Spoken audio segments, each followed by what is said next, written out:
This is Douglas Preston and Lincoln Child, and we're here today to answer questions that have been posted to our Facebook page and twitted to us by our readers. Well, the first question is from Claudia, an excellent question. It says, at first glance there seems to be a bit of James Bond as well as Arsène Lupin in Gideon. Are there any literary characters that inspired you in Gideon's creation? Well, in fact there is a very important character.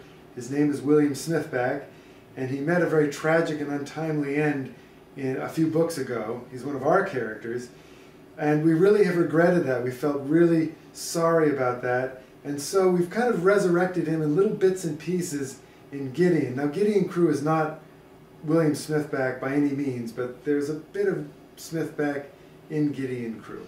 So, all right, and then the next question, which I think I'm going to answer myself, is from Daisy, and it says, tell us a little about this Hart Island you keep talking about in interviews, and particularly about the experience of exploring the island. I have seen the pictures. Well, yes, what happened was I invited Linc on a little expedition to Hart Island, which is absolutely off limits to everyone. It's owned by the New York City Department of Correction, and the reason it's off limits is that Rikers Island prison gangs are used to bury the dead bodies, and so they don't want anyone else on the island. So I rented a boat. Lincoln absolutely refused to go along, some loyal partner he is. Somebody had to stay out and make bail for him, you know, if anything happened. Yeah, so anyway, so I took my wife along and she had her camera. We went out, we made a guerrilla landing on Hart Island, and she took a lot of great pictures, and then we heard this noise, and Christine turned to me and said, you know, I think that noise is something on the island.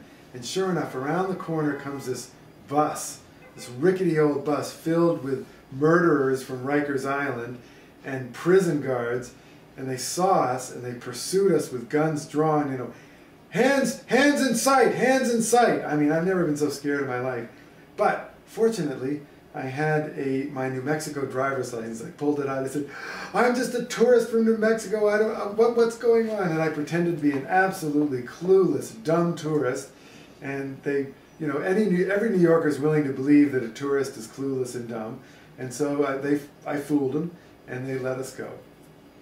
Oh, I have to add, I called Linc from the water on my cell phone, and I said that I was in jail in the Bronx, and could he come and bail me out? And the scumbag absolutely refused. He was furious. I got a string of expletives, and he informed me that there was no way he could do it. Now, so thanks a lot for your vote of confidence there, partner. He called my bluff, what can I say? Well, $1 million bail is kind of high to pay, you know.